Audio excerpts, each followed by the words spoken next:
How you doing? Nice to see you. No, thank you. Thank you. Hello, you're looking good. All right, let me see if I can find it. We can all go to the room top.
Probably don't need somebody who watches it on TV that just shows up as a supporter. So I'm gonna take everybody that's family and bring it back to the box. And we'll keep our seats. It's a lot of things.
Check one.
afternoon, everyone. Please be seated.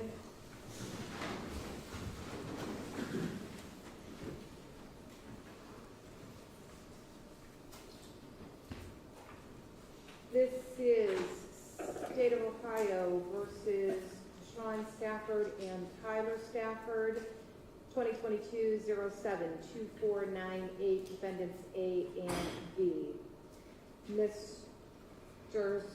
Both Mr. Staffords have been previously convicted of various charges.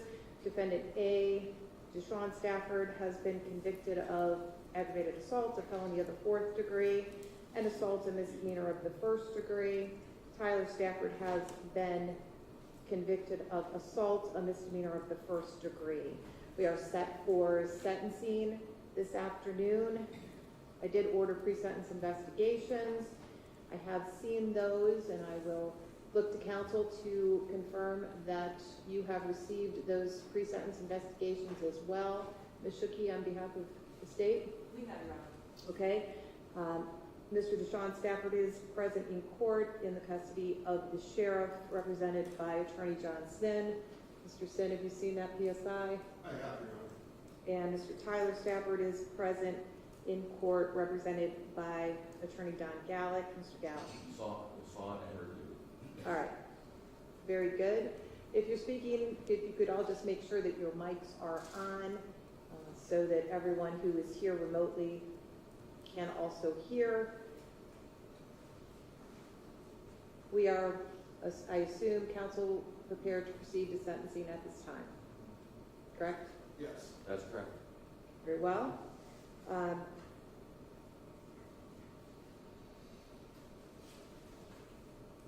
Anything on behalf of the state as an initial matter? I know that there has been a request that the defendants go first as to their sentencing arguments. Anything That's further? correct. Yes. Okay. All right. Very good then. Why don't we start with defendant A, Deshawn Stafford. Mr. Sin, you may proceed. Thank you, Your Honor.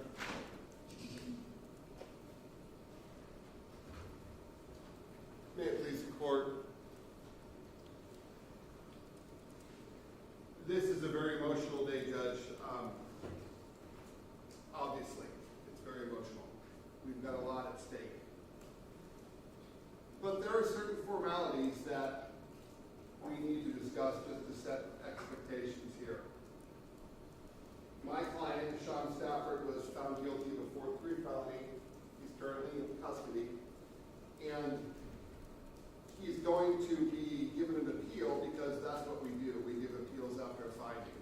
So that's going to happen, even though as the defense counsel, at the same time, I'm thanking the court for what I consider to be a fair trial. Everybody got to speak. I can't sit here in good faith and say that you don't know what happened or you didn't get the full gist of this or that we didn't get our day in court because, frankly, we did. But there's going to be an appeal. I won't be the lawyer for that, but there will be an appeal. There always is. And we're at a point now where the victim's family, Ethan's family, is looking for my client to take some responsibility and my client to acknowledge what happened here and his role in this. And I will tell you that we all know what was said in the pre-sentence investigation. Earlier on, he did take responsibility. As a lawyer, I should have told him what I'm telling him now, which is you've got an appeal. You can't look at these folks and say you're sorry because there's an appeal. The law gives you one. You've got to do it. So I don't expect that to happen today.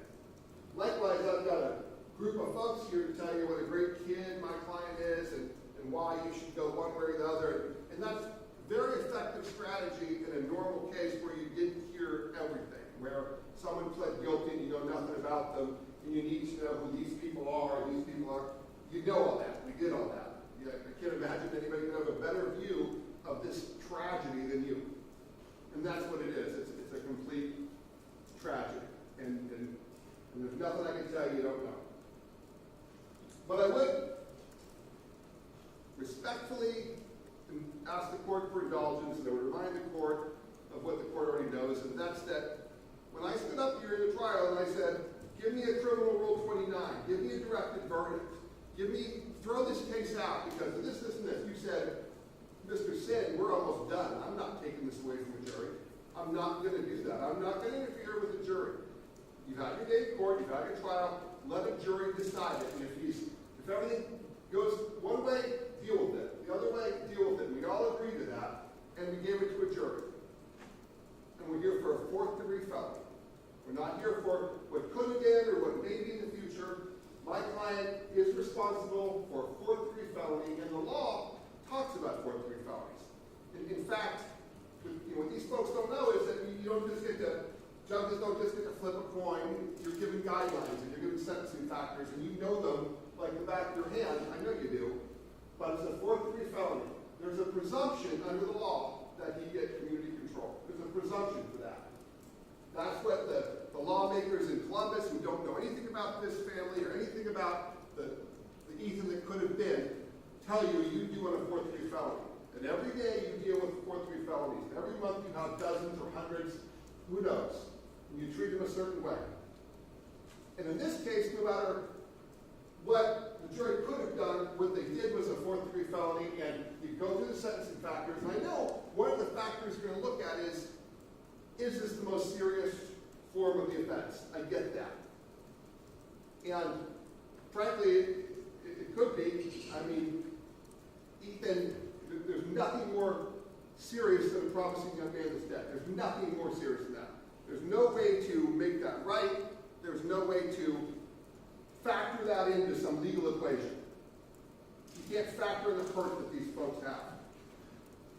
But the law does put niceties on it, and some of them are hard to hear. And one of the niceties is, or one of the parts of the equation are, when you decide whether this is the most serious form of the offense, I will give you nothing's more serious than the Ethan that could have been.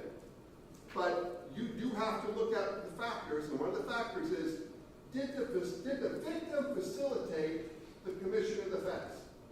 Did the victim have anything at all to say, did he do anything? Is he minding his own business? Is this a situation where stranger on stranger? And no, these were kids and they were fighting. And we all know that because it was self-defense. We know that because the jury said it's self-defense to a large degree. That was the whole case. We all know that. We know what Deshawn did. We know the punch he threw. We know what Ethan did. We know that it's a prank and that's it. He's a good kid. But to say that this is the same as me randomly running up and shooting somebody who's minding their own business is different. This was a horrible, tragic accident. And if you base your entire decision on the loss that this family has felt, you can't give enough time. You don't have enough time to give somebody to make up for that. So I don't envy your position. But if you do the math and you do what you said we have to do, which is not take it away from the jury, then you got a fourth-degree felony. And the fourth-degree felony has a presumption that he go home. He's been in jail, out of jail. Right now, I mean, his life's different than other folks' life. He's a high school graduate. He's a kid, but he's a man. He's got a fiance in the hospital today, giving birth today. She's 2 centimeters dilated right now, and he's sitting here chained to this table. Actions have consequences. I get that, but that is the reality. Can't give their kid back. Can't do it. The law doesn't factor in emotion. It's a fourth-degree felony. He's been living this for 2 years. We can't fix the tragedy that was, but we can maybe stop the tragedy that is. And I'm not asking for favors. I'm asking you to do what the jury suggested, follow what their intent was. Maybe ask yourself if, and again, I've never been a judge. I don't know how hard it is. I don't mean to disrespect, but maybe ask yourself, if I were one of those 12 juries and I asked them what they wanted to have happen, if I said, what do you think's fair? I bet you everyone would say, enough's enough. Enough is enough is enough is enough. Respect our decision. But whatever happens, I do thank you. I can't walk away saying that we got railroaded. I don't like how it happened. I don't like the tragedy. Fate hands you a bad card sometimes. Maybe this is had to play out, but we got our day in court. I appreciate that. The jury heard what they heard, they decided what they decide. Now we're here to take responsibility. I'll tell you that he's sitting here wondering why he can't look at these folks and take responsibility. I'm telling you, I'm advising him to appeal because that's what you do. So you're going to have to read appeal rights, and it doesn't mean anything. But I would ask you to note in the PSI, he did own up to throwing that punch. I can guarantee you that if he could go back and erase that night, gosh, wouldn't we all? But I'm advising him not to say anything. I know you're really fire of him. He spent a lot of time in jail. I'm hoping they can put it behind him. I thank you for your courtesy today, and I thank you for considering my position. Thank you, Mr. Sin. Mr. Deshawn Stafford, I've heard what Mr. Sin has said about you making a statement, but the law does require that I ask you directly if there is anything that you would like to say to me or to the court prior to my imposing a sentence this afternoon. Mr. Gallagher. Thank you, Your Honor. Obviously, there are some differences between the brother. Tyler Stafford does not stand here accused of convicted of 4th-degree felonies, convicted of first-degree misdemeanor. The court knows that this is Tyler's first ever criminal conviction. I don't believe there's any juvenile adjudications as well. This is the first time he's been convicted of anything. Unlike his brother, Tyler is not a high school graduate. I've spent a lot of time with him over the last year and a half or so. It's kind of like I've said before, he's a very soft-spoken, very soft-natured young man. Certainly not someone that was originally accused of, aggravated murder or murder and then manslaughter. The charges kept going farther and farther down. Obviously, the jury knew it wasn't a murder, it wasn't a manslaughter. He's convicted of first-degree misdemeanor assault, which is still a crime. It's a misdemeanor, it's a misdemeanant, to use that term. But Tyler Stafford, I'd say I've spent a lot of time with him. I've had very good interactions with him throughout my entire representation, but he doesn't have a lot of structure. He needs to finish school. He needs to get out and work. We have a labor shortage in this country. We need him working and paying taxes. I believe that he has served on this case already, I think, 55, 56 days, somewhere in the middle 50s, close to 2 months, let's just say. The maximum sentence is 180 days on this. I'm not sure what would be accomplished in returning him to jail. Certainly, a term of probation might be the appropriate sentence, might be doing the community a favor, and candidly, you might be doing Tyler a favor to keep an eye on him and to give him some structure and to make sure that he doesn't have any future, that this is his one and only criminal case in his life. That would be a major accomplishment. Obviously, the tragedy that happened, you're not in a misdemeanor case, you don't have a young man who is deceased. It does happen occasionally. I know you've been a judge a long time, we've been practicing a long time. You see vehicular homicide cases that are misdemeanors, you see bar fights that turn into misdemeanor homicide, but it's unusual. Usually if someone convicted of first-degree misdemeanor assault, it's a bar fight, it's some people in a restaurant arguing, something like that.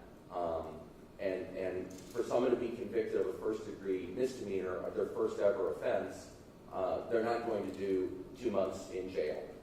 Not in this courthouse, probably not in any courthouse in the state of Ohio. Someone with no criminal history, first offense, and they're convicted of a first-degree misdemeanor. And first-degree misdemeanor that certainly everyone made mistakes that night on all sides. Wasn't a first-degree misdemeanor that he went out looking to accomplish, that he went out looking to cause trouble that night. But we all know the awful and tragic result. So if we were to have a sentence imposed in this case that would be very, very comparable to other misdemeanor assault convictions, both in this county and throughout Ohio, a 2-month sentence would be rather on the high end, I would say, someone convicted of a first-degree misdemeanor. I'd ask the court to consider a very lengthy period of probation for Tyler, and perhaps putting a lot of conditions to keep a close eye on him, to make sure that he stays on the straight and narrow, and that this conviction doesn't send him down a path where this is his first of many cases. I want this to be his first and his only case ever. And I think that might happen if the court keeps a very close eye on him. I thank the court for its time. Thank you, Mr. Dallek. Mr. Stafford, is there anything you would like to say prior to sentencing?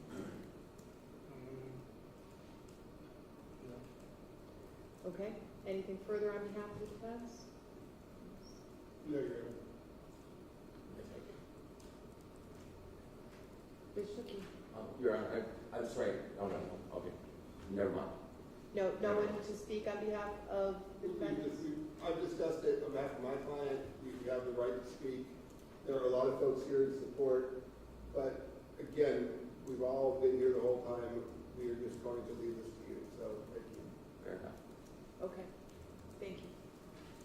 Ms. Schucki? Thank you, Your Honor. I guess I would first have members of the victim's family who wish to speak address the court. Okay, very well.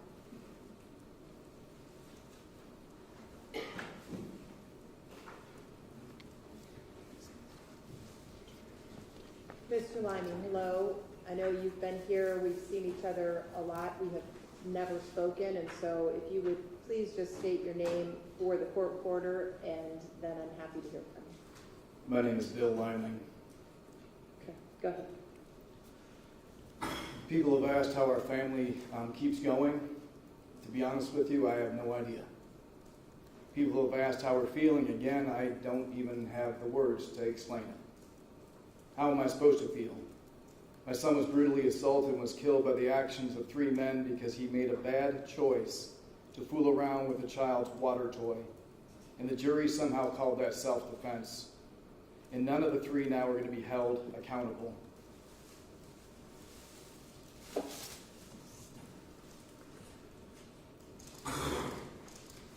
Deshawn and Tyler, this is how you left my son in the middle of an Akron parking lot, allowed to die alone. Judge, this is a picture of self-defense this jury claimed. Media, this is what it looks like when 3 adult men beat my teenage 17-year-old's minor son to death. This is what it looks like for them to claim self-defense.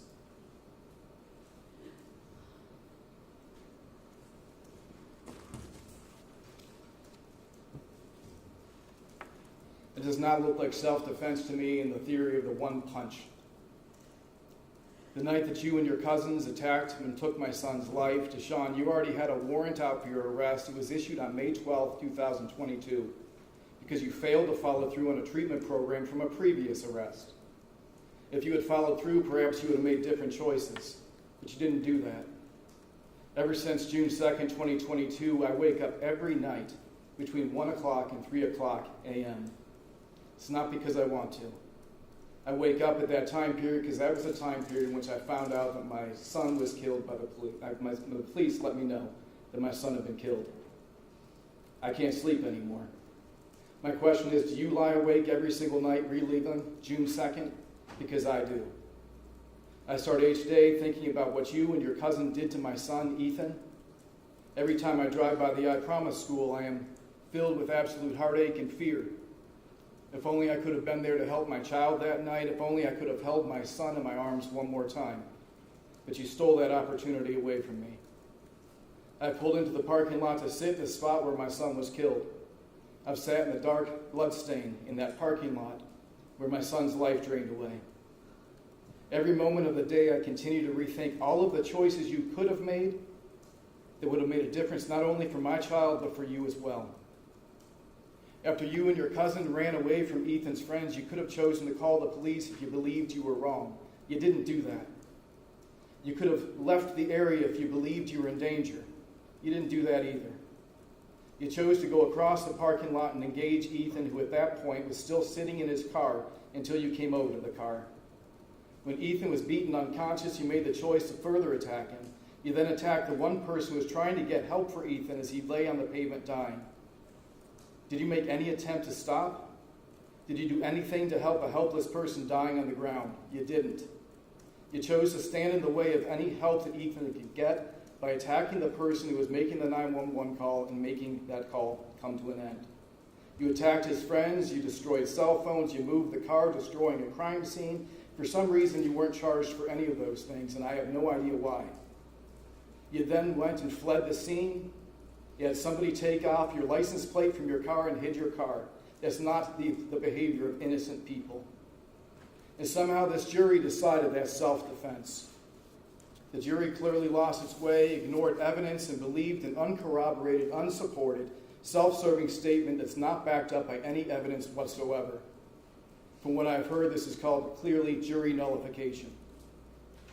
My other son has been physically attacked on more than one occasion, with his attackers citing comments that came directly from newspaper articles, glorifying you and demonizing and disparaging my son Ethan.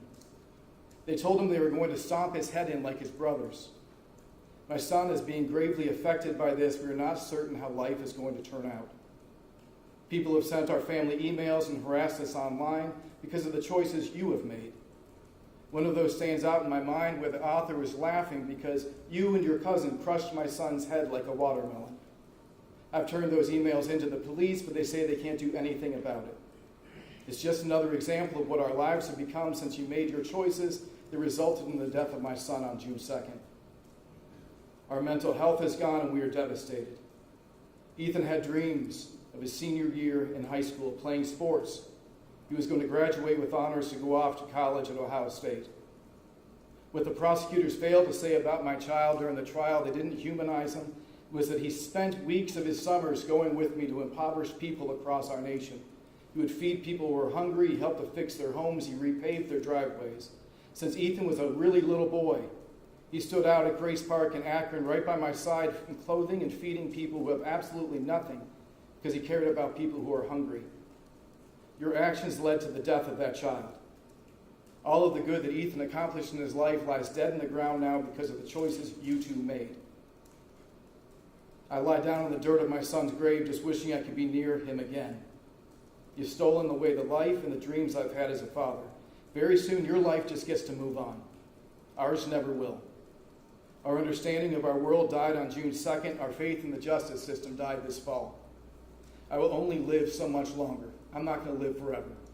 But my other son has the rest of his life to deal with the fact that you are a part of killing his best friend and his brother that day. I will never know exactly what you did that night, but you better believe God does. God knows it all. But I do know you did nothing to help my son, and your actions and your choices resulted in my son being left for dead and alone in the middle of the parking lot at the I Promise School. This is where you left him. That's what he left. That's what it was. That's where you fled from. Our family has to somehow in every moment and every day deal with this nightmare. Again, very soon your life just gets to move on. As one father to another father, I heard you had a baby today, or you're having a baby today. I ask that you teach your child to be good and to love everyone the way that Ethan loved everyone. Ethan would stand out in the freezing weather at Grace Park in Akron to help clothe and feed homeless people who had nothing. That's what you killed. Ethan had that kind of compassion. You don't. You have a full life to share with your child. My time with my son was cut off after 17 years. That's not enough. The night Ethan was killed, you made a whole lot of bad choices. With your children, don't raise them to be like you. Raise your children with the good choice to love and to forgive the very same things you chose to deny my son Ethan. Nothing this court or anyone will do will bring back my child, my son, Ethan. My heart is filled with anger at the injustice our family has experienced and the narrative that somehow my son caused his own death, which is not true. My son never got out of the car to fight. It wasn't in his nature, but somehow he was painted as the aggressor, and he was not.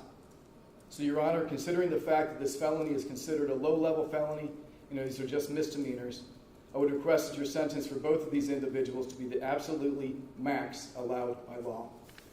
Thank you. Thank you, Mr. Lyman.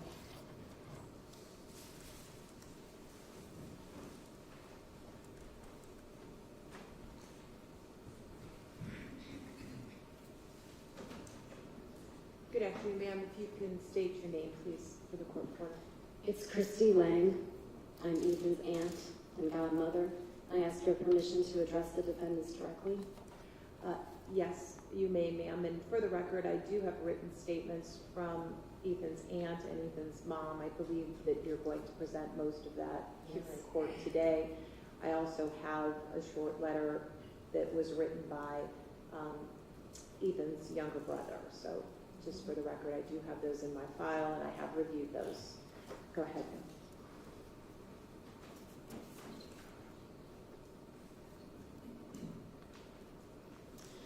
No remorse.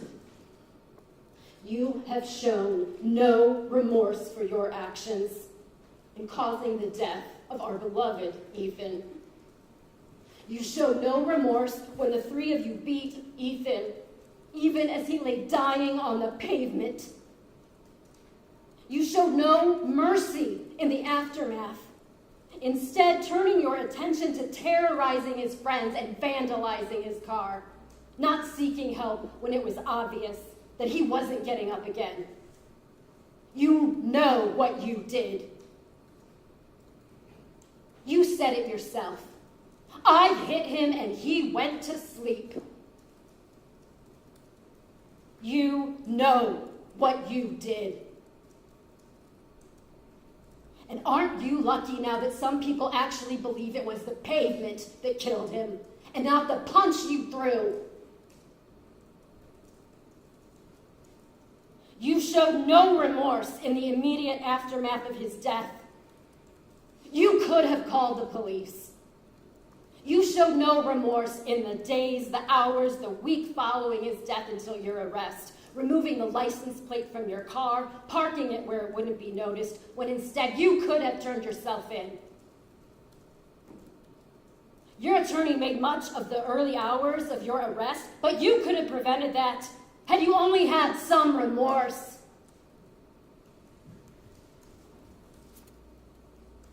As your sentencing is considered, I want you both to know something about the 17-year-old whose life was taken way too early due to your actions. Ethan was a force of love and kindness. The oldest grandchild in our family, he was more like a big brother to all of his cousins. He looked after them. He played with them, even when he had friends over in his teen years. He had a radiant smile, an infectious energy. He couldn't see the bad in anyone, and he tried to be a friend to everyone he met. Once he got in an argument with a friend over what sort of people would go to hell. And Ethan's response was, if God loves everyone, then so should I. And that is how he lived his life. He couldn't tell a lie. He couldn't bear it if his actions or words hurt someone, and he would try to make it right. In fact, if you had given him a chance, I have no doubt in my mind that he would try and make it right with you. But you didn't let him. I counted 10 seconds it took for you to get to his car from the time his friends started running back to it. You know what that means to me? That means that you all immediately made that decision to go look for a fight. You didn't give him a chance. You were the one looking for trouble that night. And in 10 seconds, you caused it. You could have made 1,000 other choices, but you wanted a fight. And I can't help but think, what would have happened if you took those court-mandated classes that you were supposed to, not once, but twice? Maybe you would have learned how to calm down in 10 seconds.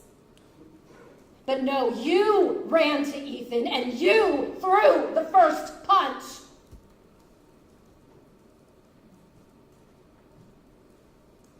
What would have happened had you been picked up on that warrant that was issued May 12th? You might not have been at that basketball court. You have a history of violence. This is what you do. And you have no remorse for your actions, and you've proved that over and over again, each time you violated parole for your past crimes and for this one.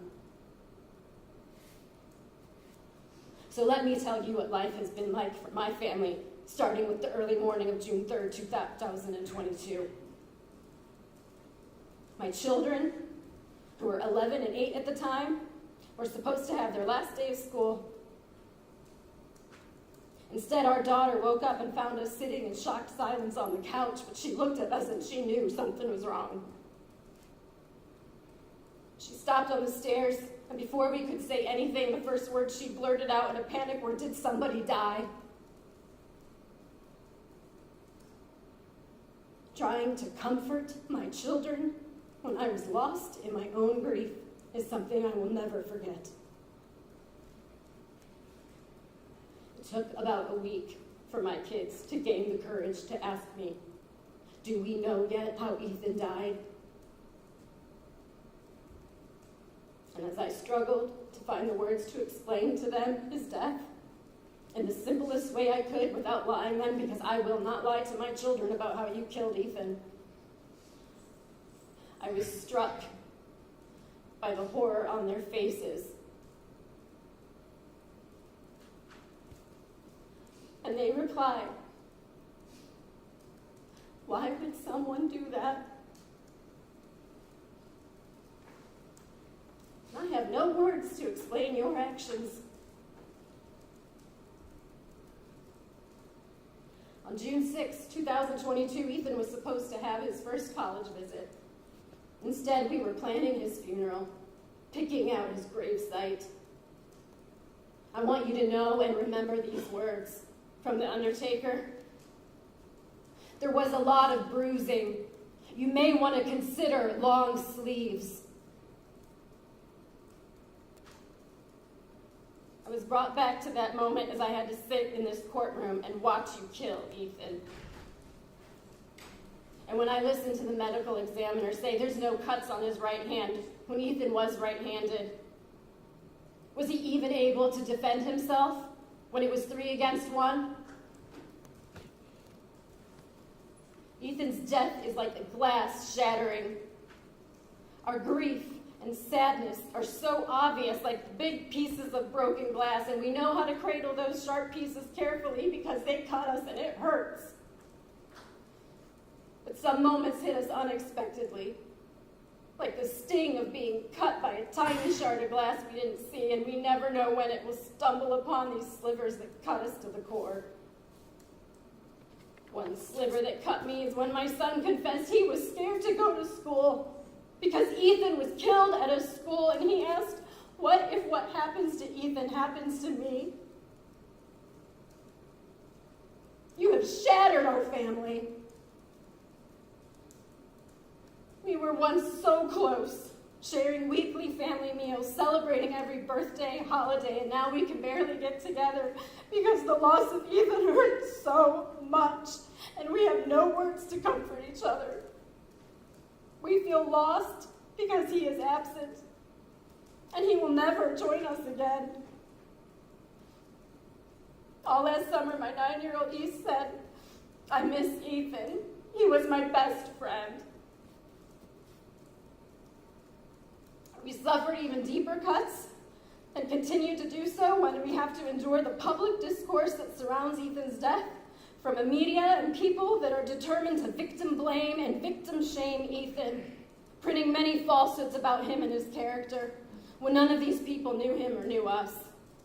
And because our grief was and continues to be private and not for public consumption, when you can't get a story from us, they willingly printed lies sprouted from your attorneys' mouths, or worse yet, speculated themselves and wrote fictions that should have been labeled based on a true story.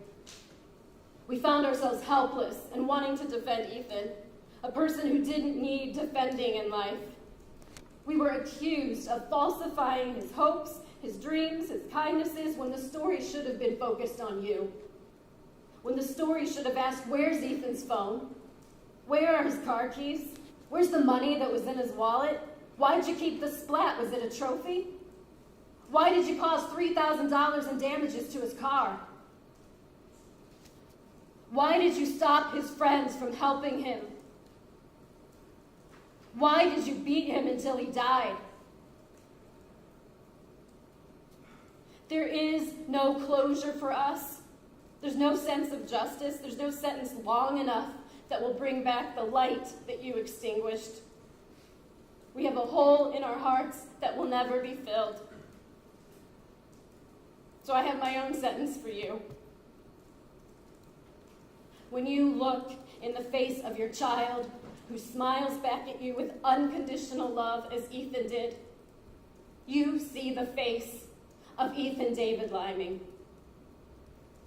When someone smiles and says hello or holds a door for you as Ethan used to do, you see the face of Ethan David Liming. When someone hugs you and tells you they love you as Ethan did, you see the face of Ethan David Liming. When someone moves into your community who's been orphaned, you take them under your wing and you treat them as a brother as Ethan did, you see the face of Ethan David Liming.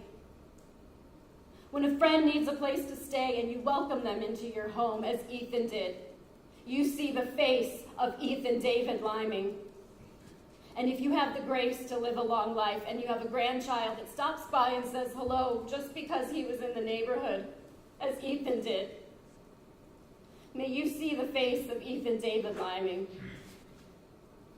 May every act of love and kindness extended to you for the rest of your life remind you of Ethan David Liming. And may you always remember that you are responsible for his death. When you look at your hands, may you remember that these are the hands that killed Ethan David Liming. And when you wash your hands, I hope you remember washing Ethan's blood off of them and you see his face. When you hold your child in your hands, may you remember that these are the hands that killed Ethan David Liming. And when your child wants to hold your hand, remember, these hands killed Ethan David Liming. Ethan did not deserve the death you gave him. You robbed him of his future, a future where he dreamed of helping people. But we really don't know if that would be his future, do we? Because his future now lies 6 feet under a tombstone. You robbed us of loving our son, brother, grandson, nephew, cousin, and friend for what should have been a long life. We will never forget Ethan, and we will not allow his life and memory to be defined by his death. Every time you look at your hands, I know you will never forget him either. May he haunt your thoughts, and may you see his face every day of your life.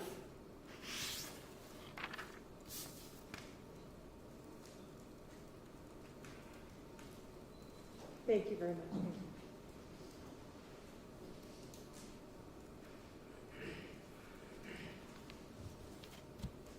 Good afternoon, ma'am. If you could state your name, please. I'm Jennifer Lyman. I'm Ethan's mother. First statement I have is from Ethan's brother. He wanted to address the court. Ethan is my big brother, and he is the biggest influence on my life and my best friend. And I look up to him, and he was the best brother. We did everything together. And ever since what happened, nothing's ever been the same, and I don't think it ever will.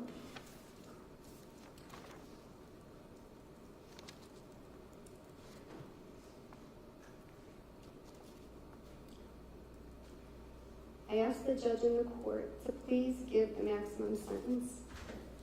My son could have made better choices that night, but nothing he chose should have resulted in his death. The defendants had choices they could have made too. The choices they made resulted in beating and killing my son. That night, they didn't just kill my son, but a part of me died too. A part of my younger son died too.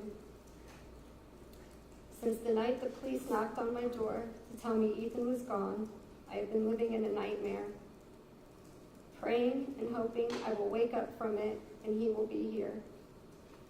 I go to bed every night wondering if Ethan was scared and if he felt alone as he died in that parking lot. And now I have the pictures in my head to go with it.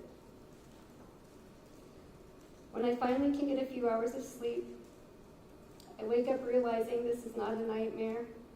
This is my reality, and he is gone. I am reminded that I will never see his smile or hear his laugh. I will never hear him call me mom, and I will never understand this. This is soul-crushing. No one can ever understand this unless they have lived through it. I will never see my son again. Ethan was a good boy. Ethan wasn't a bully. He brought kids home who needed a place to stay. He was always bringing kids over to eat with our family. He was the first to make friends with the new kids who joined the football team. And the way my son was described in this trial does not define who he was. I will never get to see Ethan again, see what he would look like as a grown man, or see what career he would have chosen. And I will never get to see or hold his children. Since that night, my younger son sleeps in the basement. He doesn't want to sleep in the room where he heard the police downstairs and came out from hearing their voices to ask what was going on. You can't imagine what it feels like to have to tell your son that his brother and his best friend is dead and gone. The look of horror and shock on his face is imprinted on my mind forever. You took my youngest son's innocence. He was a loving and happy boy. Now he is angry and sad and full of pain. He spends most of his time in the basement because that is where he and Ethan would hang out. He told me he feels so alone that when he grows up and his dad and I are gone, he will have no one to share memories with, to celebrate birthdays with, or holidays with. If he has kids, they won't have an uncle or cousins, and he won't get to be an uncle. Ethan was his big brother and best friend and mentor. Ethan was the person he would go to for help in school, to give him advice about girls, life, sports, and everything. As a mother, I want to fix this and make it better, and I can't.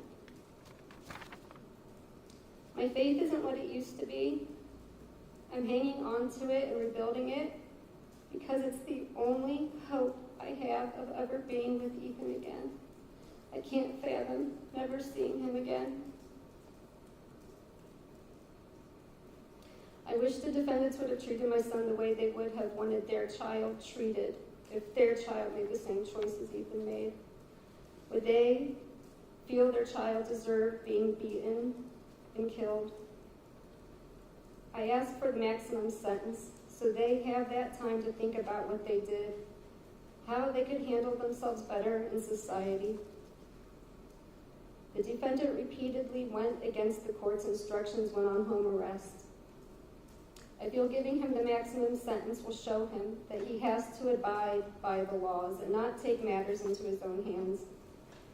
If he would have called the police that night, like he claimed he wanted to, my son would still be standing here with me. So I beg the court to please give justice to my son, Ethan David Lyman.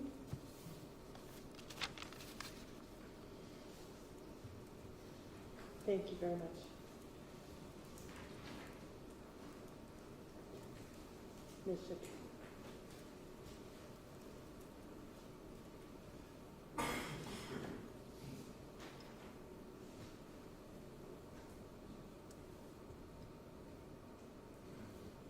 Ron of the state, on behalf of the family, on behalf of the community, asks for the maximum sentence for these defendants and their actions. I'm not sure if Mr. Dixon just misspoke, but there is no presumption of community control on the felony, the aggravated assault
that, and I think justice in this case for this family, there'll never be justice for them. But at least giving the maximum penalty, the maximum sentence will show the defendants, maybe get a tiny bit of solace, but I doubt it, but at least something to show that their loss is not for nothing. That Ethan deserves that justice. So that's what we ask for. Thank you, Ms. Shuki.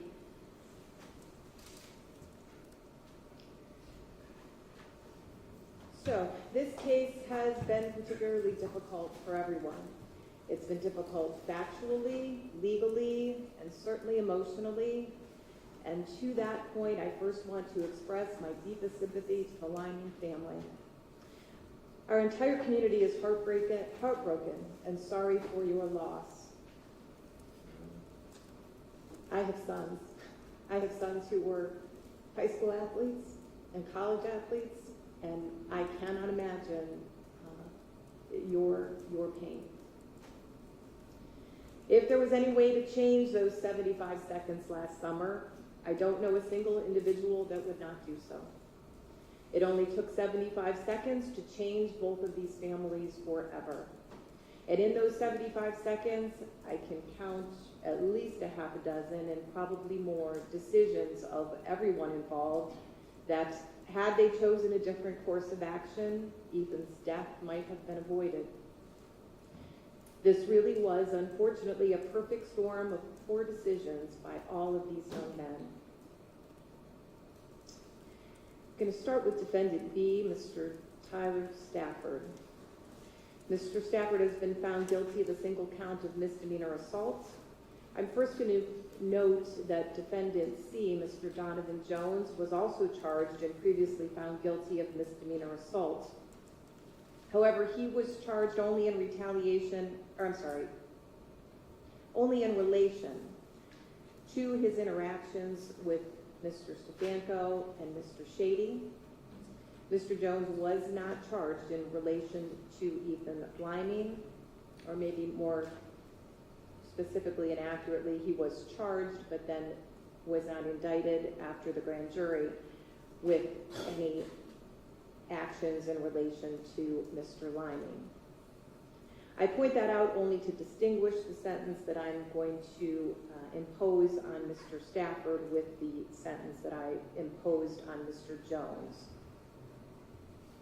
As to both of the defendants, the court has considered the plea negotiation, has considered the PSIs, the statements of counsel, the statements of the victim's family, as well as the entire record in this case. Based upon the facts and circumstances of the case and consideration of the relevant sentencing factors, I am to apply the minimum sanction that the court has determined will protect the public, promote the rehabilitation of, and punish the offenders without imposing an unnecessary burden on state or local resources. So as to Tyler Stafford, on count 1 of the indictment, the court will impose a sentence of 6 months incarceration for the crime of assault, a misdemeanor of the first degree. I will note that the Summit County Jail is overcrowded, and misdemeanants are not generally held at the jail. Mr. Stafford will likely be moved to the CASC facility or to a jail in a neighboring county. I will allow him to serve his sentence at CASC because at CASC he can receive some programming, receive some cognitive classes, etc., that goes to Mr. Gallick's point that Mr. Stafford sitting in the jail for 4 months may not assist anyone. Mr. Stafford can still serve his time at CASC and receive some programming there.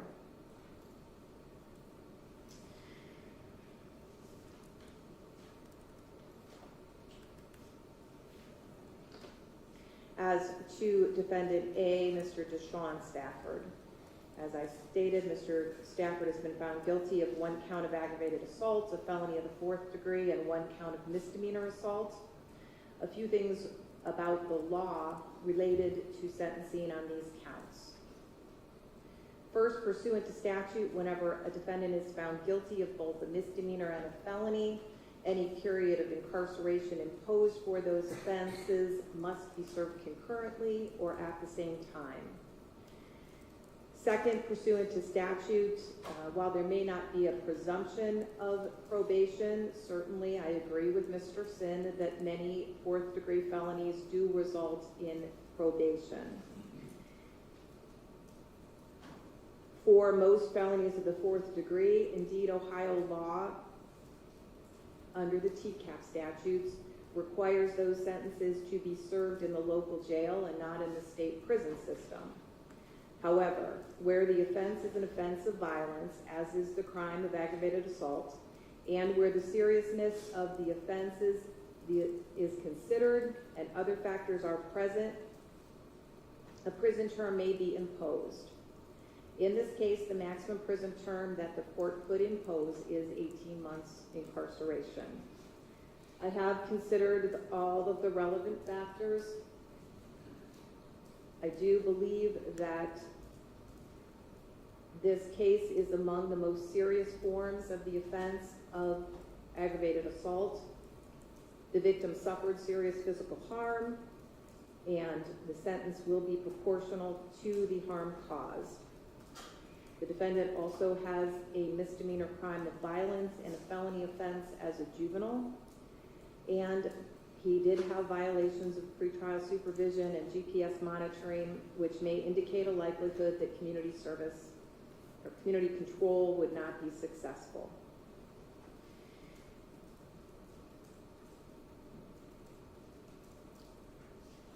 On count 2 of the indictment, the court would impose a sentence of 18 months incarceration for the crime of aggravated assault, a felony of the 4th degree.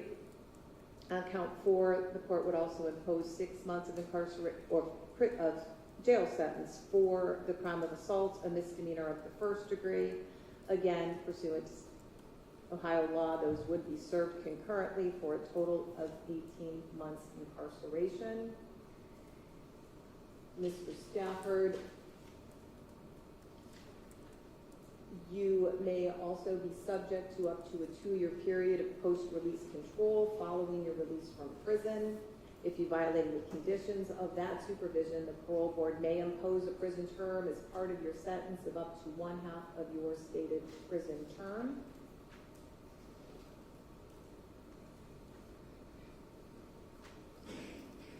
I'm not going to impose any fines. I will order that the defendants pay court costs.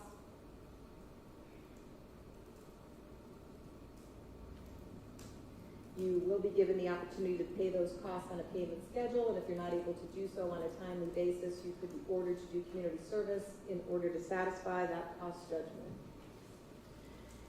I do have 56 days credit for defendant B, Mr. Tyler Stafford. I have 137 days credit for time already served for Deshawn Stafford, defendant A. And I will inform both defendants that you understand that you do have a right to an appeal in this matter within 30 days of the filing of the court's sentencing entry.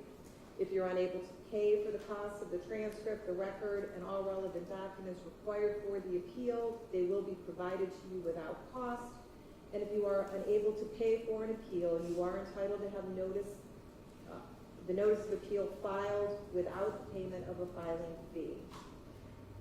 Also understand that you are unable to afford counsel for an appeal. Counsel will be appointed for you without cost.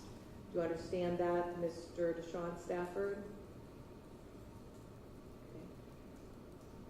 Okay. And Mr. Tyler Stafford? All right. Very good. Mr. Sin, I know you've discussed an appeal with your client. Is it his request that counsel be appointed for that purpose? I'd like to have him talk about it with somebody, so yes, he should have it up understood. Generally, trial counsel is not counsel for an appeal. Give everything a second look. I will get counsel appointed for Mr. Stafford.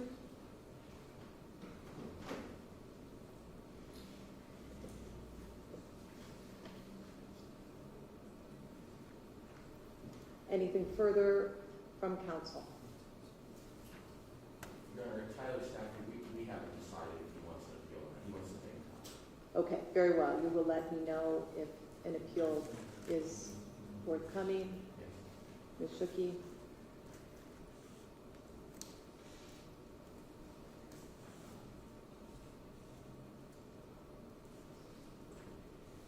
Judge, there is the matter of the felony one involuntary manslaughter count that the jury was hung on in regard to Mr. Deshawn Stafford.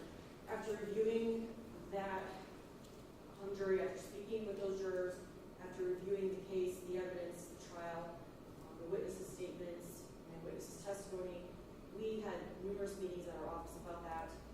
Based on all of that, we are electing not to pursue a retrial on the felony one involuntary manslaughter count. And we have notified the family of that yesterday. Okay. Then as to count one, for defendant A, that count will be dismissed without prejudice. I believe. May I speak? Just want to make sure you understand that that's against the family wishes. Thank you, Mr. Gutierrez, who is counsel on behalf of the Lyman family. Okay, at this time, One additional thing, Your Honor. I know my client didn't do great on house arrest, but he is having a baby today. So I'm going to make the effort to ask that you give him a report date, let him be out for the birth of his child. State objects, Judge. Let this be over today. I agree.